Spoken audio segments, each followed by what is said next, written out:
So yeah, we're here with Golf Saskatchewan today. We're just going to talk about the new products here for the new Stealth lineup for our drivers, fairways, rescues, and irons. With our drivers, we've rebranded that and called them carbon woods instead of metal woods, due to the new carbon face that's on here. So with our new face that's on here, so it's 40% lighter than a traditional titanium face.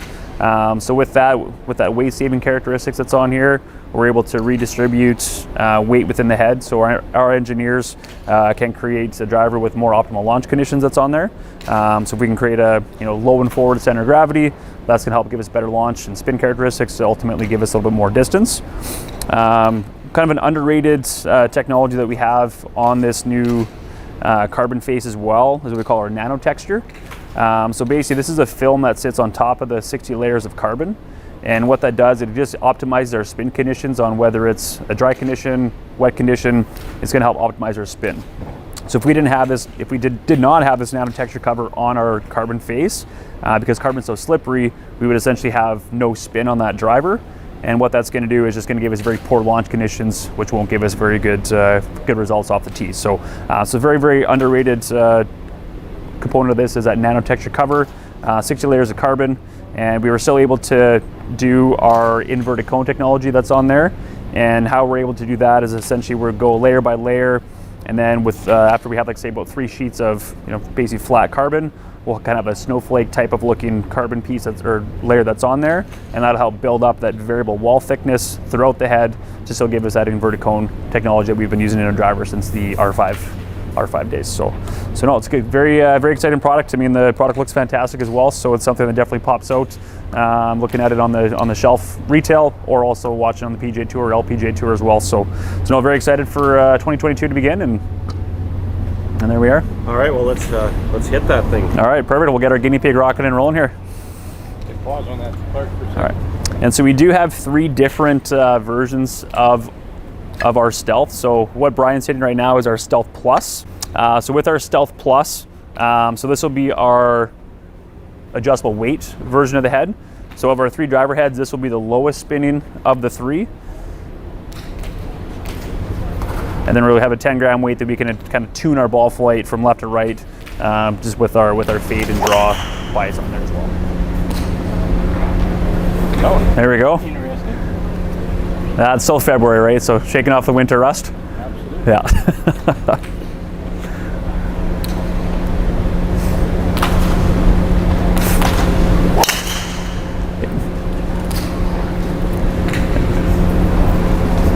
I guess as a decent average, handicap, a good golfer, how does that feel? Very solid, very nice impact. Yeah, great sound. Okay, perfect. And at address, I know with the red face being so prominent, looking at it square on. But when we have this little kind of honeycomb texture on there as well, it does help mute that, I guess, kind of the brightness of that, or the sharpness of that face. So even though it is a bright red, when you look down at it at address, it does help kind of dilute that strong red color off there. We'll hit one more with that one there, and then we'll switch out and go to the Stealth driver, and that will have just a little different characteristics in the head. There we go. Little Saskatchewan wind ball for us, right? Absolutely. So there we go, perfect. All right, so the next one here, so this will be our Stealth driver.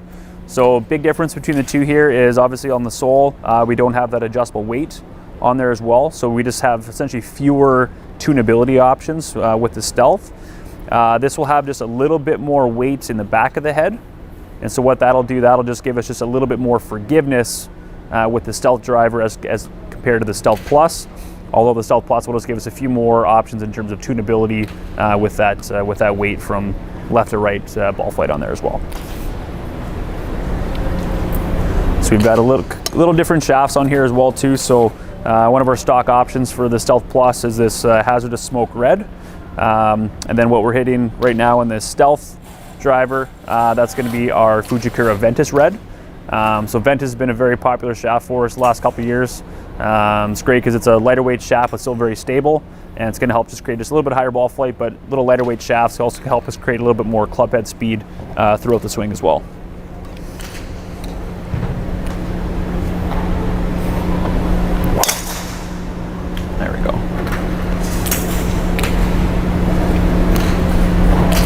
I know it's only one swing, but how does that feel so far in terms of kind of weight difference and stuff from the Stealth Plus to that Stealth?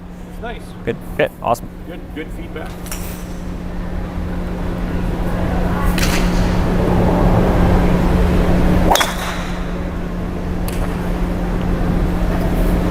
This is the importance of warm-up before you go. Exactly, yeah, 100%. Yeah, I guess we could have started with wedge and then worked our way up, and then rather than just start, doing the trunk slammer going from the parking lot right to the driver.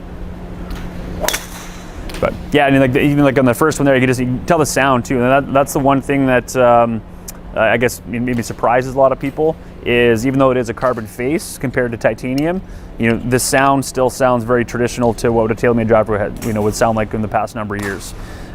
So the reason why, or part of the reason why the sound is still so similar with a carbon face as opposed to titanium is so the actual internal structure and the shape of the driver head will have a greater effect on sound than just what the face material is made out of.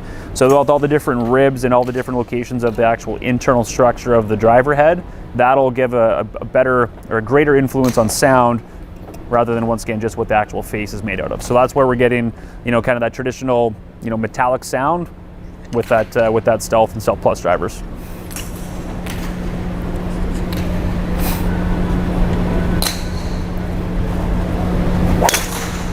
Yeah, there we go.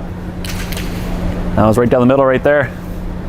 Take that one. Yeah, 100%. No, we'll switch. We'll hit one more there, and then we'll switch over to that to our third driver option we have. There we go. So how does that overall, in terms of kind of like the weight and everything, how does that shaft in there feel as well compared to that Smoke RDX? Shaft, great feedback. Obviously not center hits, but off a little bit more toward the heel, and really no lack of distance. Okay, drop off. Again, it's hard to tell when it's not quite getting out there 100 yards, but for sure, feedback is great. Yeah, absolutely. Yeah, and with the shaft too, it is a little bit lighter weight too, so you might feel that shaft maybe load up a little bit more as well, where that Smoke RDX does have a little bit of a stiffer profile to it, and that could be why we saw just that ball flight coming a little bit lower, just with that head and shaft characteristics or combination on the two there. So our third option here is this is going to be our Stealth HD, which base stands for high draw. So if we look at kind of this, what we call our inertia generator that we've had also with our sim products as well. So this is just shifted a little bit more heelward. So as we bring that weight more towards the heel, this is just going to have a little bit more of a draw bias influence on there. So basically we can call this, our Stealth draw, and that's what the HD stands for, is high draw and not high definition. So a little difference on there, but no, very, very, very similar to the Stealth. We're just gonna have just a little different shaft on here, so a little bit lighter weight option as well.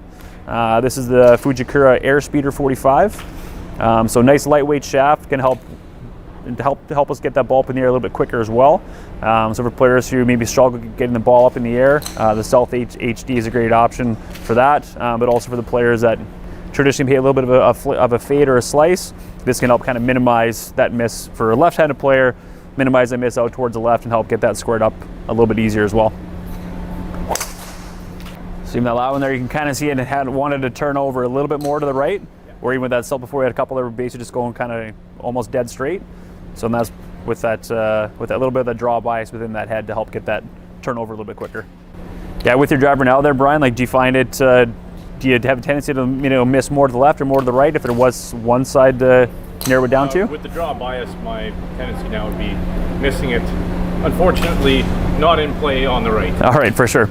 Yeah, and that's where like for yourself, for example, because you don't have a tendency to miss predominantly left.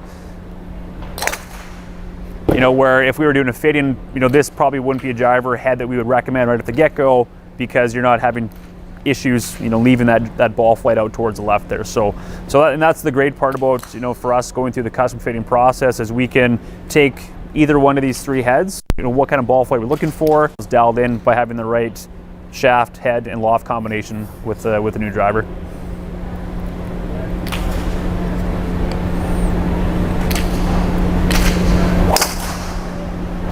There we go. I think that was the best one yet so far. It was. Getting warmed up now, right? So yeah, exactly.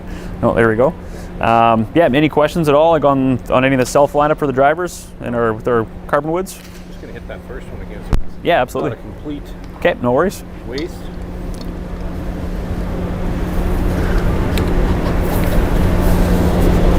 This one here has that feeling that it's just more balanced all the way through the head. It doesn't. Yeah, that one. Toe or heel. Yeah, I would say that one probably maybe don't feel as like. Does it feel like that head weight is a little bit lighter at address? Yeah. Yeah, exactly. And that's just because as we have a heavier weight shaft, we're going to feel a little less head weight on the end.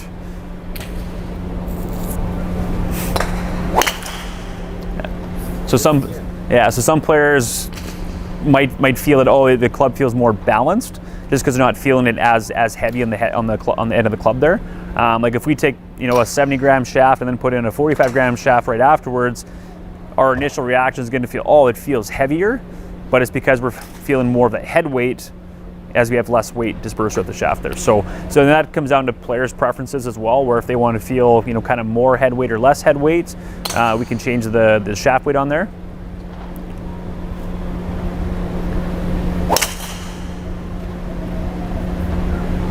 All right, there we go. And then great feedback. Okay, beautiful. And then the one nice or the cool thing that we're kind of able to offer this year, so this back weight here, this TCP weight, so depending on the weight of the shaft, the length of the shaft, we can actually change this weight so it'll come out at our spec swing weight at D4. But if you have a custom swing weight in mind, whether it's going something lighter, like say a D0 or D1, or going the other way with a little bit heavier, like say a D6 or D7, we can actually adjust the weight in here when we build a custom driver to have that custom swing weight come out there. So we can do, once again, it's giving us more options to tune and customize and personalize our clubs to kind of our own best feel out of there as well. So lots of options, and looking forward to getting a bunch of drivers out in the marketplace for sure.